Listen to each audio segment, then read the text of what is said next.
Late August 1922. She would not have willingly gone with him, Prue, Thomas told him, after he had finally been shooed from Milo's room. He had wandered back up to Downton in a daze, thinking about everything that had happened, trying to rationalize it, making promises that he could keep for her, the main one being the resolution of the tenancy on her house. But one thing he could not reason was Tom Branson's attack of her. He found Prue walking slowly in a circle around the generator building, a tiny red glow from his cigarette betraying his wake. Thomas went to him and the men took off for a stretch of their legs into the woods, keeping the Abbey to their right so as not to get lost. "I agree," said Prue. "Touched Why is it you hate him so much?" Thomas asked Prue. In the dullness of the night, Prue turned his head. "Who would you rather be after you if you had betrayed your countryfolk, the Royal Irish Constabulary, than Black and Tans? Or,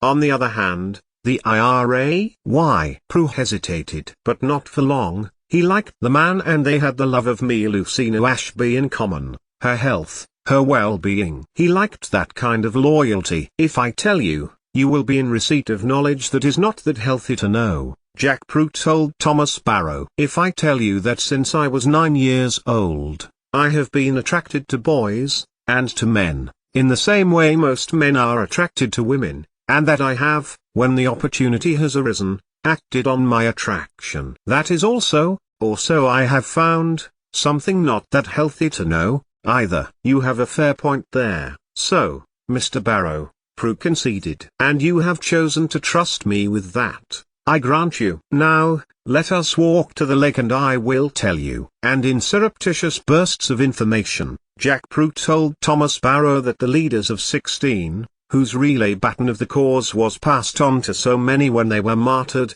had formulated a plan whereby one loyal to the cause of republicanism was to infiltrate a family, an influential family, and that, just now, several men were in the same position Tom Branson had been. "And you told me of the white feather," Prue went on. "That was shameful indeed. Ernest Ashby's position, retained for his brilliant mind, as British law allowed, was entirely legitimate. Branson chose the wrong man and the wrong cause when he sent the white feather to him." "I am glad you agree," Thomas told him. "And now that makes sense. All of those oddities in Branson's character make complete sense having heard what you have just told me." "Indeed, Mr. Barrow," Jack Prue replied, handing Thomas his flask. It felt cold and smooth in his fingers, and Thomas Barrow moved his cigarette to one side as he opened the lid, knocking back a generous mouthful of his now family's whiskey. "Why did you marry her, Barrow?" "To me that's something I cannot fathom." He paused,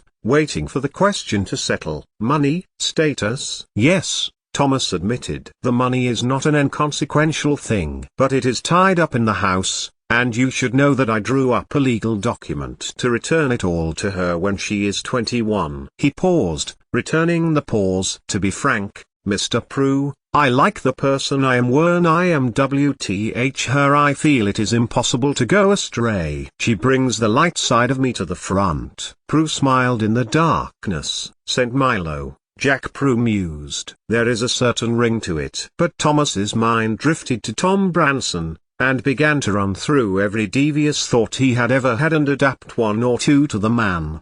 Beating him to a pulp was not Thomas Barrow's style, but it would do as consolation if he could come up with nothing else. "Why did he rape her? That's what I don't understand," Thomas mused, as they got to the end of the forest and looked over the valley as the dawn began to twinkle on the eastern horizon. "I do not think for attraction, power, and greed," Prue told him. "In Ireland, the ancient laws say that one is married when there has been relations." He wished to exercise the right, in order to gain the guardianship bringing it to the new Free State courts. Thomas turned his head and looked at the man's face. "But if you've just said that he's as good as a dead man if he returns to Ireland, how does Tom Branson think he could have got the law of the new country to fall in his favor, particularly when it is English law?" Jack Prue smiled at him. "Intoxicated, lonely men do outrageous things, Mr. Barrow." It made sense at the time, in his head.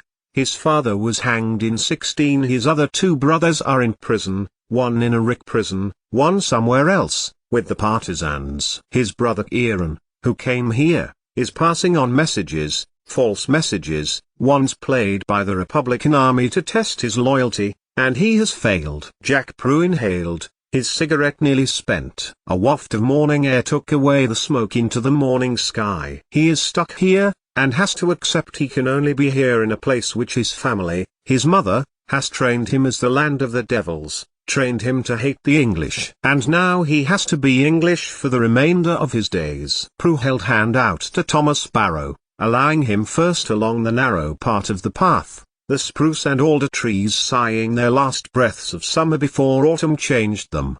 His father was hanged in 16. His brothers are in prison, one in a rick prison, one somewhere else, with the partisans. His brother, Aaron, who came here, is passing on messages, false messages, ones played by the Republican Army to test his loyalty, and he has failed. Tom Branson is stuck here, and has to accept he can only be here in a place which his family, his mother, has trained him as the land of the devils, trained him to hate the English. And now he has to be English for the rest of his days. I will kill him, Jack, Thomas declared, softly, dangerously. But the High Commander of the Irish Republican Army, for that was who Jack Prue really was, placed a placating hand on his shoulder. No, no, you will not. Don't you see? Prue put a hand to Thomas's shoulder. There is no better way to make an Irishman suffer than force him away from his homeland. For if he should press one sole of his Savile Row shoe onto the soil of Erin's land, then he is a dead man. And he knows it. Prue inhaled the last of his cigarette. It's a life sentence, Mr. Barrow. Milo deserves that you pull his guts out of his touch-teen ass,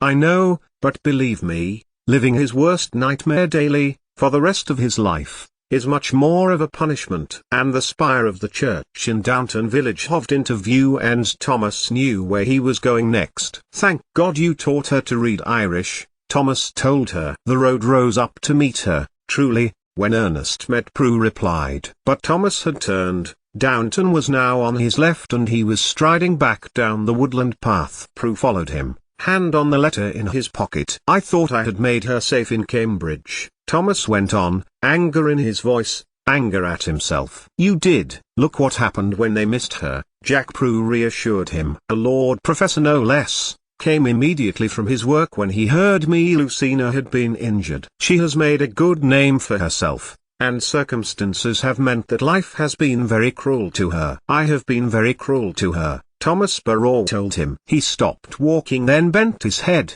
pinching his eyes with his fingers. I didn't listen. I dismissed her. I broke the vow I made to never abandon her. And she felt abandoned, Prue, Thomas lamented. And now even her house is being taken away because the law says it must. He pulled out of his coat pocket 2 letters, both bearing the same information. The last day of August is tomorrow, Thomas told him. Today, even. I cannot get a writ from a court, or even a solicitor in time before the wretched Sparks are legally entitled to take over the freehold. He shook his head. However can such a law be put into place?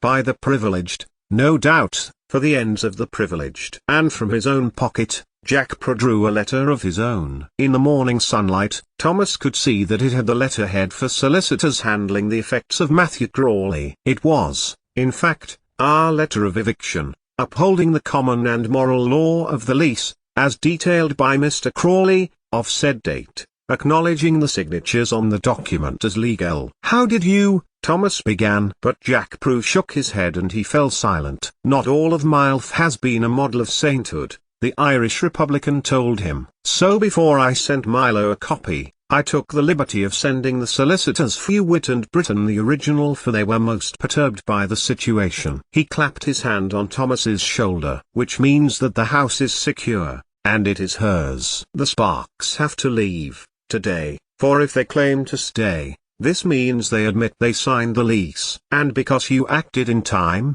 all legal process was followed, Thomas added. He smiled. For the first time in a week, Branson will know it was me, and there will not be a single thing he can do about it, Prue added. Now, do you wish to be the one to take this to Lord Grantham, or shall I? And not for the first time Thomas Barrow thought how much he liked the man. Whereas he, Thomas, was wily, cunning, cruel, Jack Prue took it to a whole new level. 88,888,888. They sat together beside Milo until dawn broke. Prue, who could be on the other side of a locked door as easy as if it were completely absent, put a hand on Thomas's shoulder when he saw the man kneel down by Melusina's bedside. "She is lucky to have you, truly," Prue assured him. "As lucky as a dog is lucky to have fleas," Thomas said softly, looking at his wife's face, bruised and cut, her eyes still not yielding to the daytime light that was filtering through the window. "You mustn't say that, Mr. Barrow,"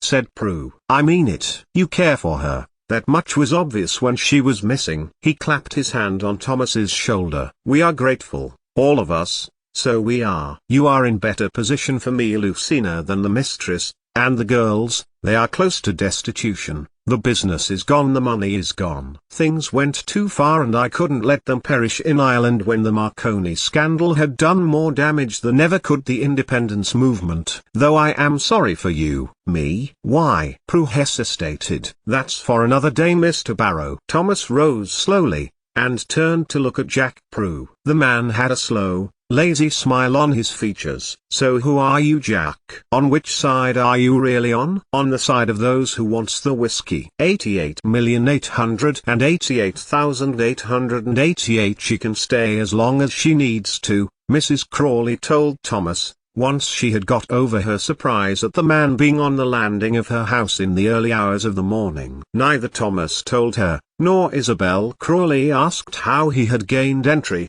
and Thomas thought about the "she is healing well," and Dr. Clarkson has agreed she can travel. Professor Rutherford and Dr. Chadwick are keen to get her back to Cambridge. Lord Grantham spoke to Mrs. Rutherford and informed her of the situation, and she will recuperate in their home. So, it was sorted. It was as it should be. And Thomas expressed those thoughts to Jack Prue, who had slipped out of the house and waiting for him in the garden. "It is as it should be," Prue told him. "She has you have, in effect, her house. And the money has been returned to you." "The money? The Marconi money?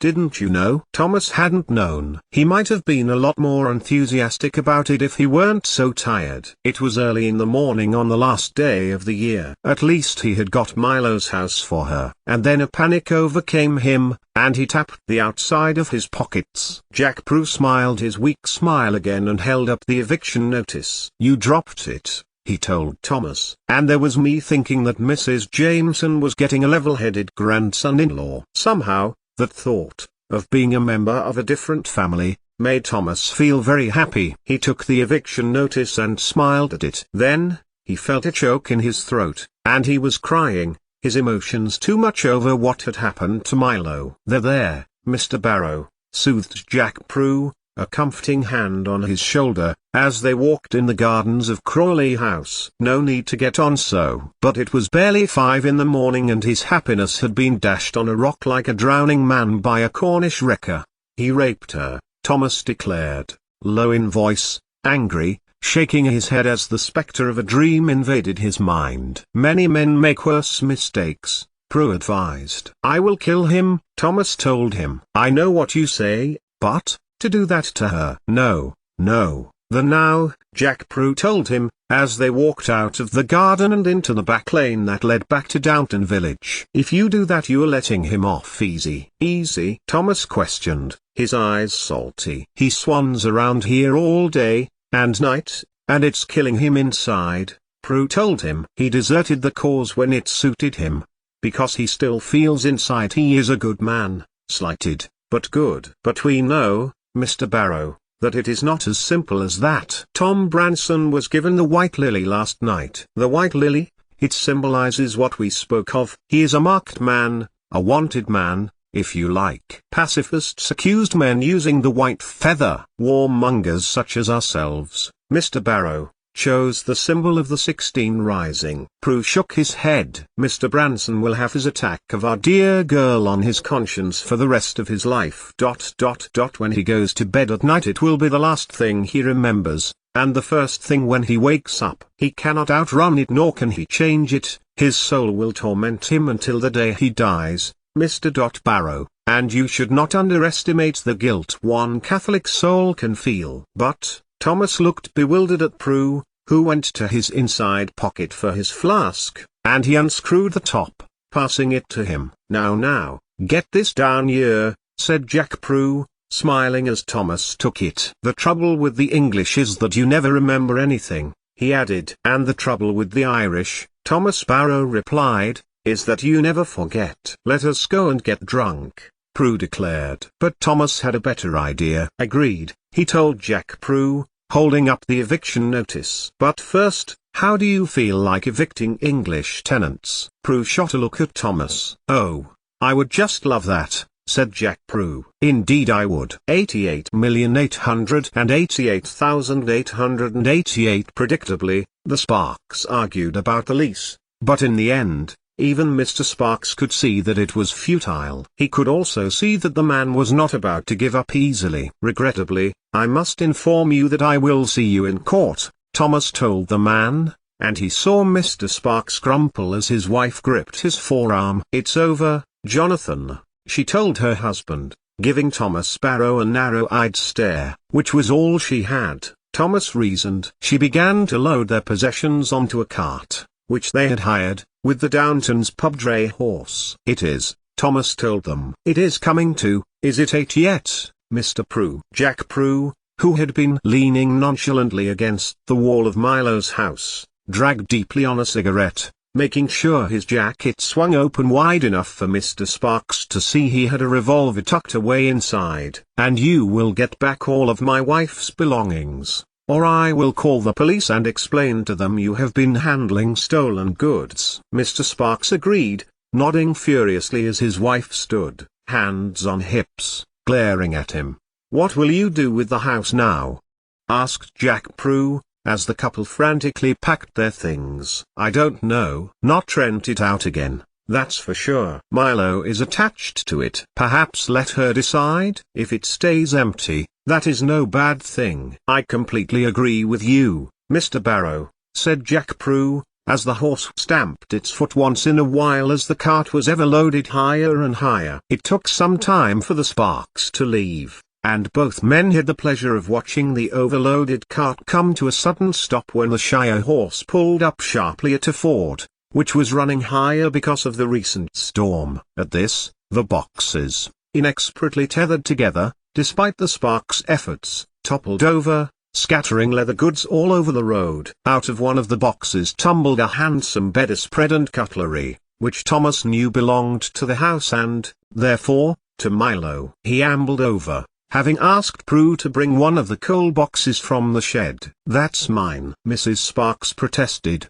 as Thomas picked up a large silver frame which he knew had been on the mantelpiece in the sitting room of Milo's cottage and had once contained a photograph of her and Ernest's mother. "Hand it all over, everything that is not your own," Thomas told the two, "otherwise, I will be sending for the police and I will tell them everything, about the thefts, about the selling of things that didn't belong to you, about the false accounting, Mr. Sparks, at your old place of work." Thomas had guessed that last one, having heard of an account of a discrepancy with money when he had investigated Jonathan Sparks' background. "Shall we?" said Prue, when the coal box was full, and the men dragged Milo's belongings back to the house. "It's dry in here, we can sort this out later. And get a better lock for this back door, Mr. Barrow," Prue told him. "You'll have to be in every day to make sure there are no further thefts, or they don't come back." He looked around the place. "I am not going to Bedford with the mistress," he told Thomas. "I would be happy to stay on here, and look after the place. Rent negotiable." "Rent nothing," Thomas told him. "Your presence will be enough to needle a conscience that needs it, or so you tell me," he added. Prue gave a short nod, and extended a hand, spitting on it first. Thomas spat on his own, and they shook on it. Then, because this was Thomas Barrow, he crossed to the kitchen to wash his hands while Prue inspected the place, the stairs creaking as he ascended. Thomas remembered the first time he had been in the kitchen, with Ernest, as he spoke to his father about their commission at Downton. Thomas had been sent with a note to tell him. "So,"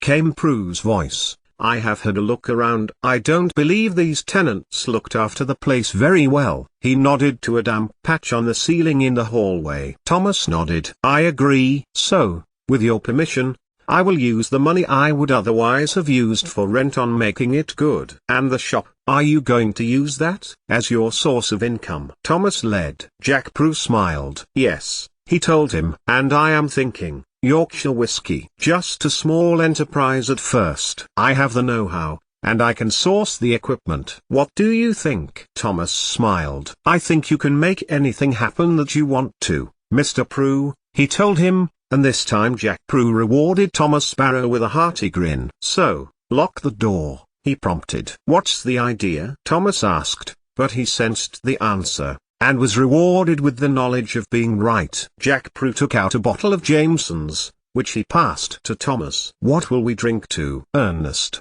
said Mr. Prue. "And me Lucina. May she have a happy and fulfilling life." He looked across to his new ally and friend. "For that is what we really want for her, is it not, Mr. Barrow?" And suddenly, Thomas reached into his pocket, his hand closing around the watches in his hand, and he held it, fighting back tears as he thought of Milo, as a little girl, watching her grow, and now, in the midst of a career that she could never otherwise have dreamed. With any luck, Milo would see her own watch and opal necklace on the table beside her. With any luck, before she went back to Cambridge, he could make it all right between them. He passed Prue back the bottle, and pushed open the living room door, calling from the kitchen, "Cups." "There won't be glasses." Mr. Ashby was a nonconformist, never touched a drop. But, Ernest had, he thought, as he brought through 2 stoneware jars, which he had washed well under the tap. Prue filled them both, and Thomas raised his. He must be getting back to Downton, but he would use Milo as an excuse for this.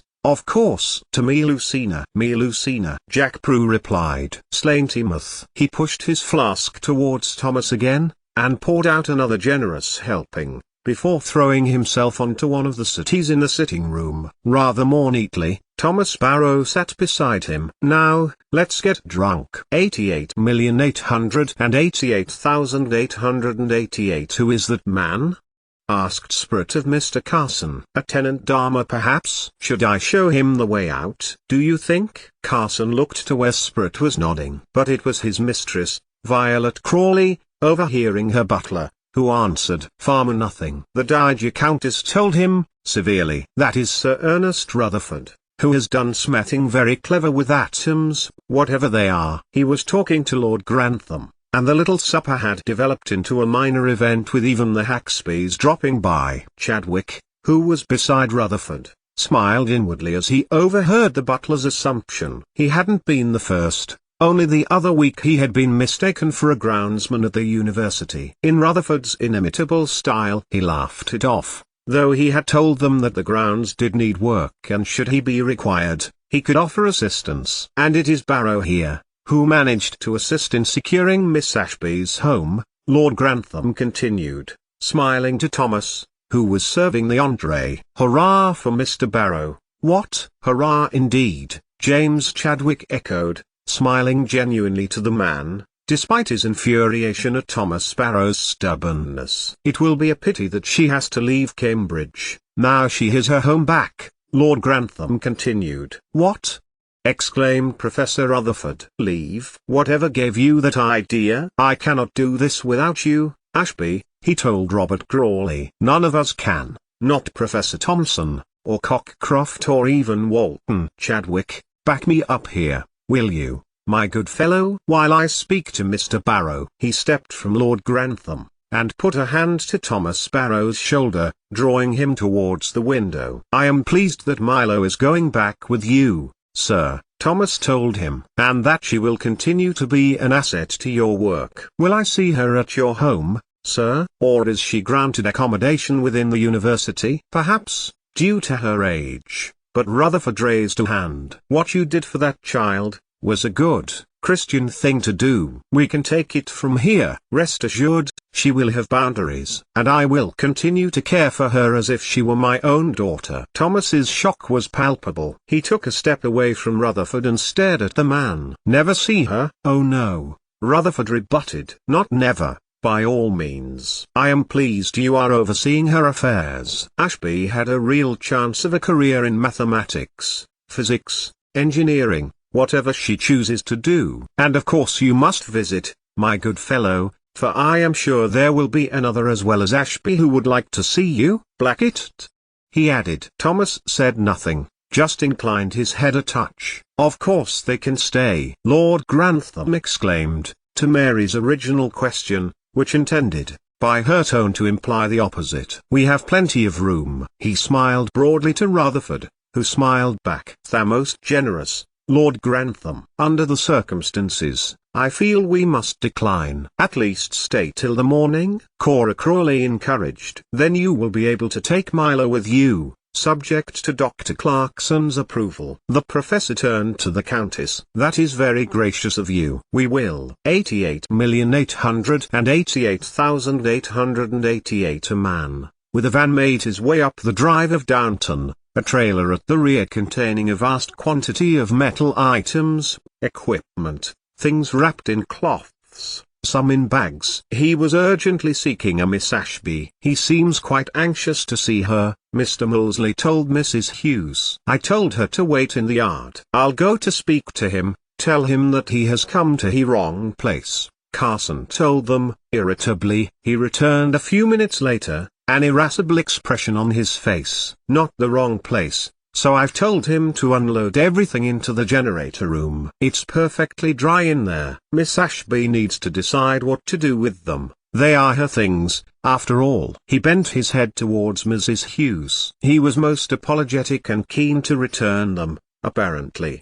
"Do you know anything about this?" "I don't," Mrs. Hughes told him. "Not at all. Watch where you are going with the sauces, Daisy, or you'll have them all over the floor." She turned back to Carson. "No, I don't," she concluded. "Mr. Barrow, then?" Carson called to the under-butler of Downton, who was passing from the servants' hall and into the passageway. Thomas Barrow looked up. "Yes, Mr. Carson?" "Miss Ashby has left for Cambridge again now, has she not?" "She has, Mr. Carson," Thomas told him. He made to pass, but Carson held out a hand. "So she cannot take account for the things that have arrived for her?" "She cannot." Thomas was enjoying this, Carson wanting to know about Ernest's belongings and why Mr. Hamborough of York was so desperate to offload them. He said there was to be no reimbursement of the money she was paid. Thomas turned from the stairs and looked at his rank superior. "Mr. Carson," Thomas told him, "as well as trying to rob Miss Ashby of her home,